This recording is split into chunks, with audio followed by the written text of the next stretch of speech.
दिल्ली का एक बहुत बड़ा हॉस्पिटल है सर गंगाराम हॉस्पिटल, आपने नाम सुना होगा। एम्स दिल्ली के बाद अगर किसी हॉस्पिटल की सबसे बड़ी शाख है तो उसका नाम सर गंगाराम हॉस्पिटल है।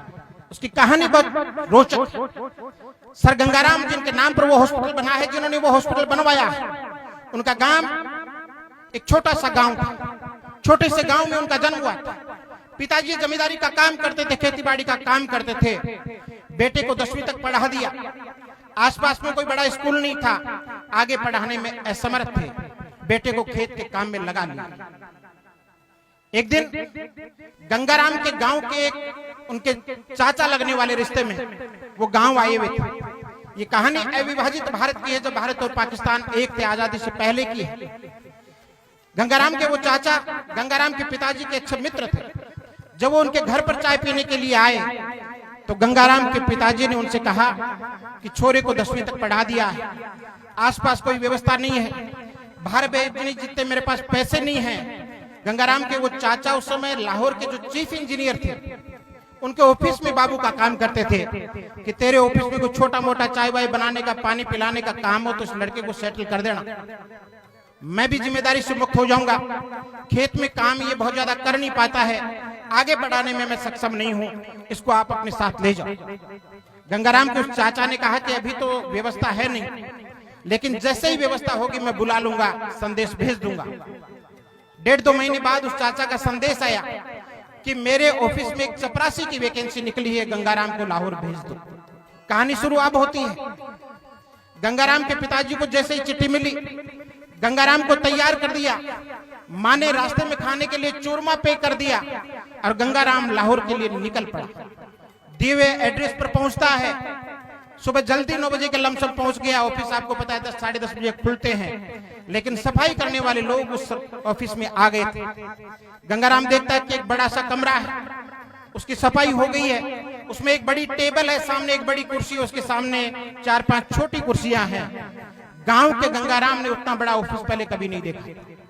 गांव का मासूम सा लड़का था, वो जाकर के टेबल के सामने की तरफ जो अकेली, बात को गौर से सुनना, अकेली जो घूमने वाली कुर्सी थी उसके ऊपर जाकर के बैठ गया। दिमाग उसने क्या लगाया कि इस ऑफिस में 5-6 कुर्सियां हैं, कोई अकेला आदमी आता होगा तो इस अकेली कुर्सी पर बैठता होगा टेबल के उस पार वाली पे, और कोई 4-5 लोग ग्रुप में आते होंगे तो ये सामने वाली 4-5 कुर्सियों पर बैठ जाते होंगे। गंगाराम बैठ गया, माँ का बांधा हुआ चूरमा खा लिया और आराम करने लग गया। तभी देखता है कि उस ऑफिस में एक लंबा चौड़ा टाई बेल्ट पहना हुआ तगड़ा सा आदमी घुसता है और गंगाराम को देख करके उस पर चिल्ला उठता है कि गांव के गुमार, तुझे पता नहीं है तू कहां बैठा है, तुझे इतना भी पता नहीं, ये तुम्हारे गांव के लोगों के बस की बात नहीं है। इस कुर्सी पर बैठने के लिए ये करना पड़ता है, वो करना पड़ता है। उसको दुनिया भर का ज्ञान झाड़ दिया और गंगाराम के एक जोरदार थप्पड़ रसीद कर दिया। वो घूमने वाली चेयर अपनी जगह घूमती है और गंगाराम 360 डिग्री के कोण पर घूम करके वापस अपनी जगह स्थिर हो जाता है। गंगाराम के माजरा समझ नहीं आया, नीची गर्दन करके वहां से निकल गया। बाहर निकलते हुए किसी ने कहा कि बेटा तूने गलती कर दी। वो कुर्सी घूमने वाली कुर्सी थी, बड़ी कुर्सी थी, लाहौर के चीफ इंजीनियर की कुर्सी थी, तू गलती से उसके ऊपर बैठ गया। गंगाराम नीची गर्दन किए हुए वहां से बाहर निकलने लगा। मुख्य गेट पर जब पहुंचता है तो गांव के वो चाचा मिल जाते हैं जो उस ऑफिस में बाबू थे। नीची गर्दन किए हुए गंगाराम चाचा के पांव छूता है। चाचा ने सोचा गांव का लड़का है, घबरा गया होगा, शहर में पहली बार आया, उनको माजरे का पता नहीं था। उन्होंने कहा गंगाराम बात क्या हुई? गंगाराम चुप रहा। फिर कहा कि बात क्या हुई? गंगाराम धीरे से बोला। गांव का जिद्दी गंगाराम बोला कि चाचा अंदर उस घूमने वाली कुर्सी पर बैठने के लिए क्या करना पड़ता है।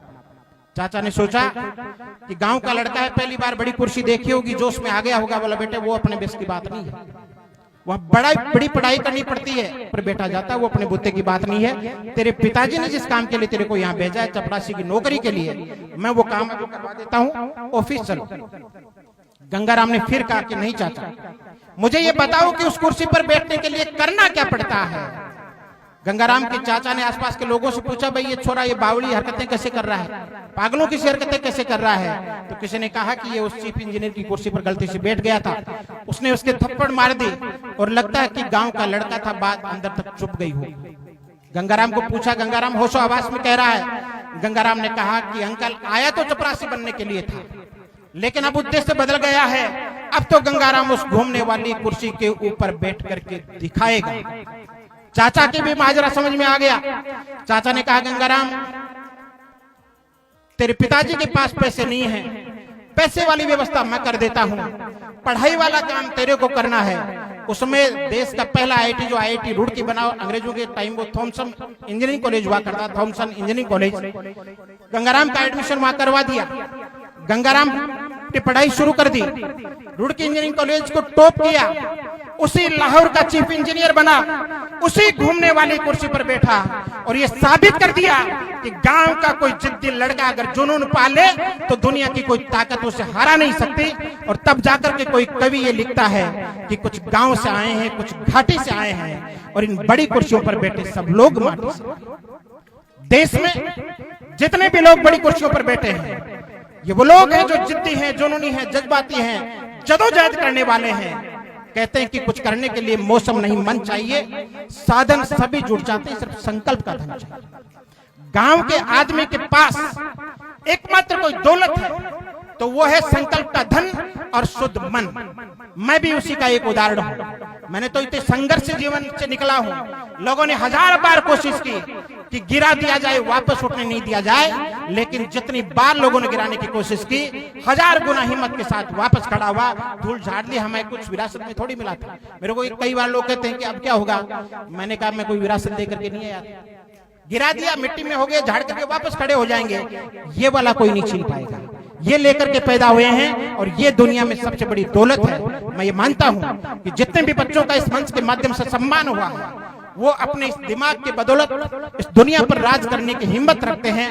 मैं उन तमाम छोटे भाई बहनों को भी बधाई देना चाहूंगा जिनका सम्मान आज इस मंच पर हुआ है।